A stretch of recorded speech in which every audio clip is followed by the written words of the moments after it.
Alhamdulillah Rabbil Alameen, wassalatu wassalamu ala Sayyidil Anbiya wal Mursaleen. This is Mujib Qazi and you're watching Washington Roundtable on VOK TV. दो तीन बातों पे आज मैंने अपना analysis देना है, लेकिन उससे पहले मैं चाहूँगा कि आप लोग अगर अपने चैनल को सब्सक्राइब नहीं किया तो इसको सब्सक्राइब कर रहे हैं और अपने दोस्तों और अहबाब के साथ इसको शेयर भी कर दें। जो इस वक्त कदगन लगाई जा रही है पाकिस्तान में, स्पेशली उन लोगों पे जो वाज़े हक बुलंद करते हैं उन पे, और फिर लोगों को महंगाई की चक्की में पीसा भी जा रहा है, लेकिन आवाज़ देने पे, आवाज़ लगाने पे पाबंदी लगाई हुई है। तो अमीर शहर जो इस वक्त काबिज़ है और उसका डंडा चूँकि पावरफुल है और वो आवाम को बोलने भी नहीं दे रहा, वोट का हक भी नहीं दे रहा, महंगाई पे आवाज़ भी उठाने नहीं दे रहा। इमरान खान से शुरू होके परवेज़ इलाही और बाकी सारी लीडरशिप, यूँ समझ लीजिए कि 82 से 92% तक की पॉपुलेशन को आपने आवाज़ उनकी बंद कर रखी है। लोग गायब हैं, 10,000 से ज़्यादा। अब तो इंटरनेशनली इस्टेब्लिश हो गया कि 10,000 से ज़्यादा पॉलिटिकल वर्कर्स आपने इनकार्सरेट कर रखे हैं, जिनमें से ख़वातीन, बूढ़े, बच्चे, जवान सभी लोग शामिल हैं। और उनका कसूर सिर्फ ये है कि उनका एक पर्टिकुलर पॉलिटिकल नैरेटिव के साथ उनकी अलाइनमेंट है। अगर ये सच ना होता तो वो लोग जिन्होंने पार्टी को छोड़ दिया है और इस वक्त उनके पास फ्रीलांसर हैं, they are manoeuvring around, walking around, making statement on the TV channels, writing articles, और कुछ लोग ट्रैवल भी कर रहे हैं। इससे साबित ये होता है कि एक ऐसा नैरेटिव, एक ऐसा माइंडसेट इस्टेब्लिश किया जा रहा है इस वक्त कि जिसमें पब्लिक की और जो हमारी मुसल्लह अफवाज उनके दरमियान दूरी को एक बढ़ावा दिया जा रहा है।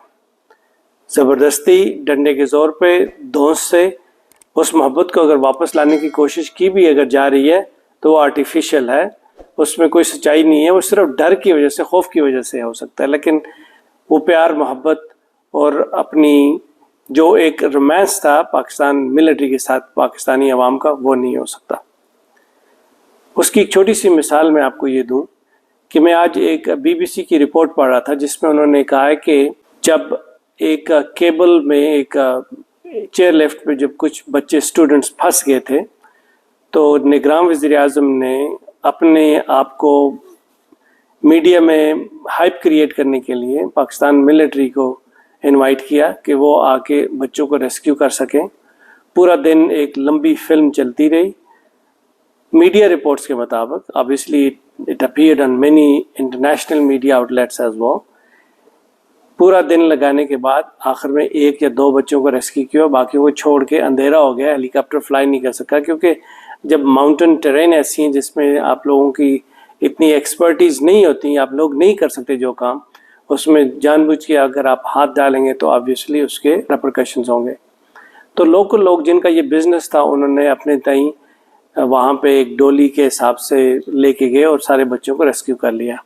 और उनमें से एक थे मोहम्मद अली सवाती, जिनकी ये केबल सर्विस भी थी, और उनका चूँकि बिज़नेस है तो he knows how to handle things like this if they come into some sort of a crisis. So they have a well established system within themselves in their organization के उसको आप रेस्क्यू कर सकते हैं। That's what they do for living.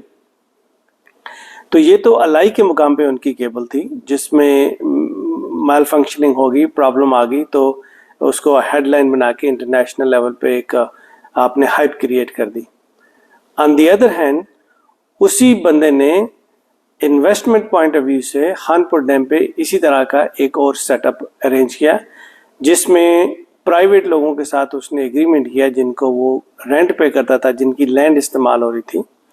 वापडा वाले भी उससे ले रहे थे। सारी इंस्टॉलेशन, सारी बिजनेस इन्वेस्टमेंट हो गई।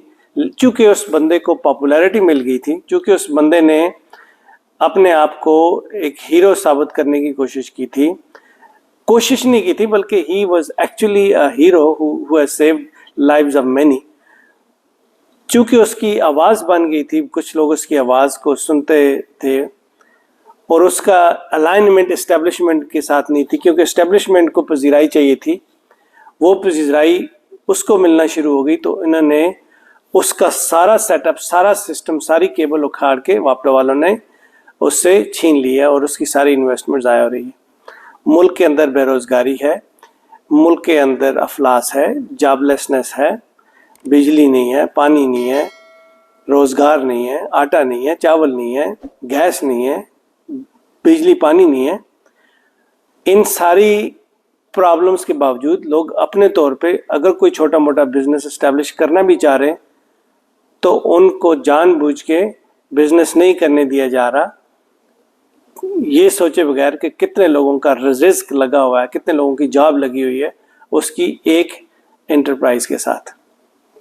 یہ وہ ظلم ہے جو صرف یزید ہی کر سکتا ہے، یہ وہ ظلم ہے جو آکوپیشنل فورسز ہی کر سکتے ہیں، یہ وہ ظلم ہے جو بین الاقوامی وائس رائے سے کہ ماتحت کرنے والی قوتیں ہیں، جس میں پنجاب کا چیف منسٹر ہے، جس میں الیکشن کمشنر ہے، جس میں ایون کے آئی جی صاحب بھی ہیں، جتنے بھی ہماری لوکل پنجاب پولیس ہے، وہ ساری ایک گھناؤنے نیٹ ورک کا حصہ ہے جس کا کام صرف اور صرف پاکستان کو، پاکستانی عوام کو تکلیف دینا اور دنیا بھر میں جاگسائی کرنا۔ آپ میں اتنی سکت تو ہے نہیں ہے کہ کل بنگلہ دیش اور پاکستان کے درمیان گیم ہو رہی تھی اور آپ کی فلڈ لائٹس ہی بند ہو گئی۔ کتنی بے شرمی کی بات ہے، کتنی بے عزتی کی بات ہے کہ آپ ایک ڈھنگ سے ایک میچ نہیں آرگنائز کروا سکتے اور اپنے آپ کو دنیا کا سب سے 5واں بڑا ملک آبادی کے اعتبار سے کہتے ہیں، حالانکہ ملک تباہی کی طرف جا رہا ہے۔ کیونکہ ڈار جب آیا تھا اور ڈار نے کہا تھا کہ میں ڈالر کو نیچے کروں گا، نہ تو وہ ڈالر کو نیچے کر سکا، نہ اس نے اکانومی کو اسٹیبلش کر سکا، بلکہ اپنے سارے جتنے بھی رشتہ دار تھے ان کے حق میں کچھ قوانین بنا کے اور اپنے آپ کو ریسکیو کر کے ملک کو تباہی کے دانے پہ کھڑے کر کے خود واپس اپنے سسرال انگلینڈ میں چلے گئے۔ Until next time, take good care of yourself. السلام علیکم ورحمۃ اللہ وبرکاتہ۔